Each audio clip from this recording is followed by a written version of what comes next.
हरे कृष्ण। एक बार फिर से स्वागत है आपका हमारे चैनल गोविंद कृष्ण प्रिया सखी में।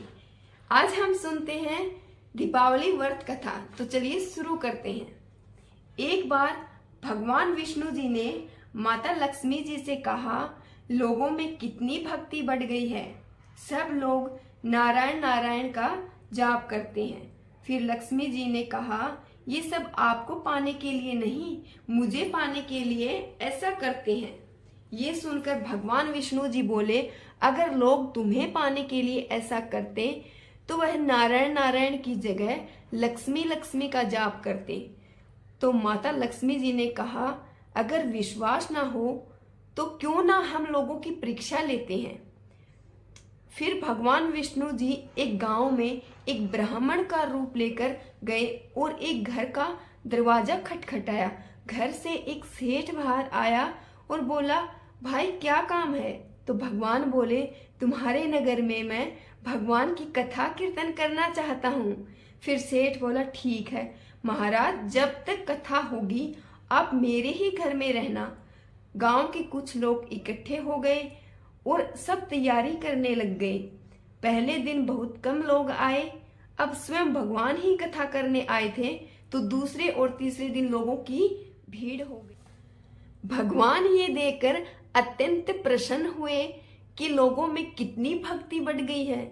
लक्ष्मी माता जी ने सोचा, क्यों ना चलकर देखा जाए। लक्ष्मी माता जी एक बूढ़ी औरत का रूप लेकर उस नगर में पहुंची। वहां एक महिला अपने घर का ताला बंद कर रही थी। लक्ष्मी जी ने उससे कहा, बेटी जरा पानी पिला दे। वो महिला बोली, माता जी मुझे प्रवचन में जाना है। माता लक्ष्मी जी ने कहा, बेटी थोड़ा पानी पिला दे, बहुत प्यास लगी है। वो महिला जाकर एक लोटा पानी ले आई। माता जी ने पानी पिया और लोटा वापस लौटाया तो वह सोने का हो गया। ये देखकर महिला अचंभित हो गई। उसने सोचा, स्टील का लोटा सोने का कैसे हो गया, ये तो चमत्कारी माता जी हैं। अब वह महिला हाथ जोड़कर कहने लगी, माता जी आपको तो भूख भी लगी होगी, खाना खा लीजिए। उसने सोचा, खाना खाएंगी तो थाली कटोरी चम्मच गिलास सब सोने के हो जाएंगे। माता लक्ष्मी जी बोली, तुम जाओ बेटी, तुम्हारा प्रवचन सुनने का समय हो रहा है। वह महिला प्रवचन में गई, लेकिन वहां जाकर आसपास की सभी औरतों को उसने यह बात बता दी। अगले दिन से लोगों की संख्या कम हो गई। भगवान जी ने पूछा, लोगों की संख्या कम कैसे हो रही है। किसी ने कहा, एक चमत्कारी माता जी आई हैं। वह जिसके घर दूध पीती हैं, गिलास सोने का हो जाता है, थाली में रोटी सब्जी खाती हैं तो थाली सोने की हो जाती है, इसलिए लोग प्रवचन में नहीं आते। भगवान नारायण समझ गए कि लक्ष्मी जी का आगमन हो चुका है। ये बात सुनते ही जिन सेठ जी ने कथा का आयोजन किया था वह भी उठ के वहां से खिसक गए और माता लक्ष्मी जी के पास पहुंचकर बोले, मैं तो भगवान जी की कथा का आयोजन कर रहा था और आपने मेरे ही घर को छोड़ दिया।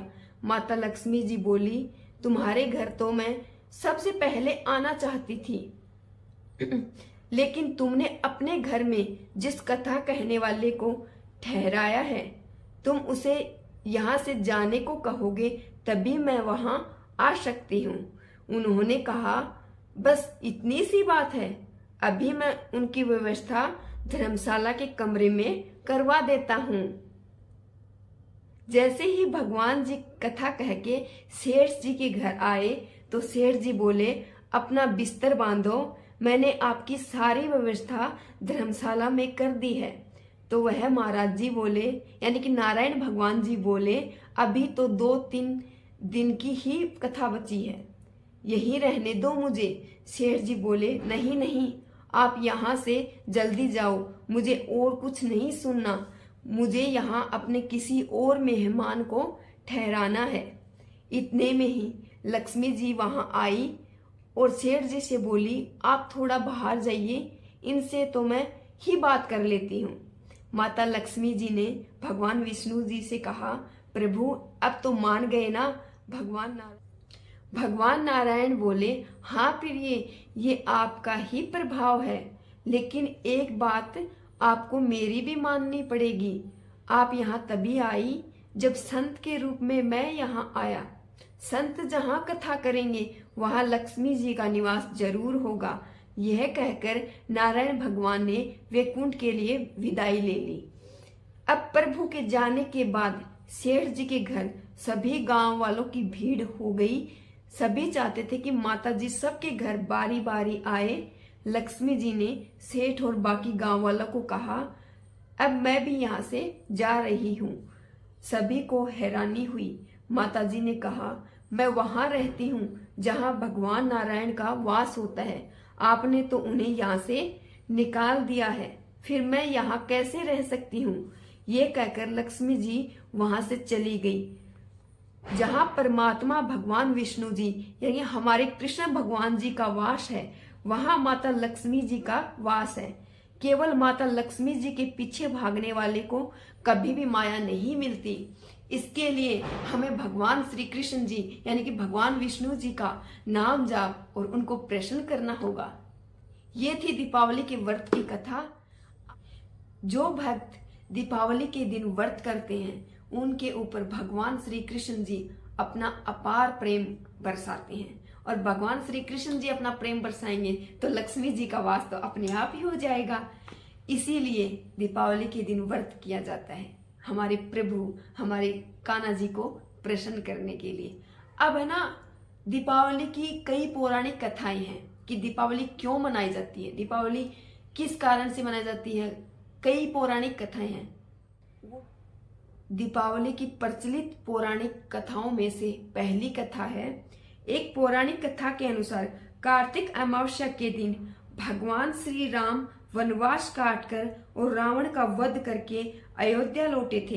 भगवान श्री राम के अयोध्या आगमन पर लोगों ने घी के दीपक जलाकर उत्सव मनाया था, तो तभी से दीपावली मनाई जाती है। अब है पौराणिक कथाओं में से दूसरी कथा। एक अन्य कथा के अनुसार एक नरकासुर नाम का राक्षस था। राक्षस ने अपनी असुरी शक्तियों से देवताओं और जनमानस को परेशान कर रखा था। इतना ही नहीं, इस राक्षस ने साधु संतों और 16,000 स्त्रियों को बंदी बना लिया था। नरकासुर के बढ़ते अत्याचारों से परेशान देवता और साधु संतों ने श्री कृष्ण भगवान जी से मदद मांगी थी। इसके बाद भगवान श्री कृष्ण जी ने कार्तिक मास में कृष्ण पक्ष की चतुर्दशी को नरकासुर का वध कर देवताओं और साधु संतों को उसके आतंक से मुक्ति दिलवाई थी। इसके साथ ही उन्होंने 16,000 स्त्रियों को भी कैद से मुक्त कराया था। कहते हैं इसी खुशी में दूसरे दिन यानी कार्तिक मास की अमावस्या को लोगों ने घरों में घी के दीपक जलाए थे और पूरे घरों को घी के दिए से सजाया था। तभी से नरक चतुर्दशी और दीपावली का त्योहार मनाया जाता है। अब तीसरी पौराणिक कथा है। दीपावली को लेकर धार्मिक मान्यता यह भी है कि इस दिन भगवान विष्णु जी ने राजा बलि को पाताल लोक का स्वामी बनाया था और इंद्रदेव जी ने सर्वक को सुरक्षित पाकर खुशी से दीपावली मनाई थी।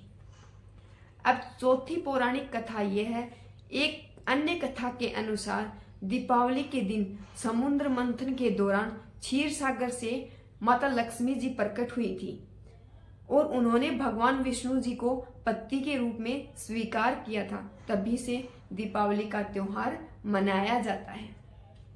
अब ये थी उनकी प्रचलित पौराणिक कथाएं। इसी कारण दीपावली का त्योहार मनाया जाता है। भगवान श्री कृष्ण जी ने भी नरकासुर का वध किया था, राम जी भी अयोध्या लौटे थे। इसी कारण घी के दीपक जलाए जाते हैं और ये प्रेम का त्योहार है। इसमें एक दूसरे को खुशियां बांटी जाती हैं, तो एक दूसरे को खुशियां बांटो। जो भी अपने गिले शिकवे हैं वो सब मिटा दो, बस प्रेम से रहो और प्रेम से बोलो राधे राधे।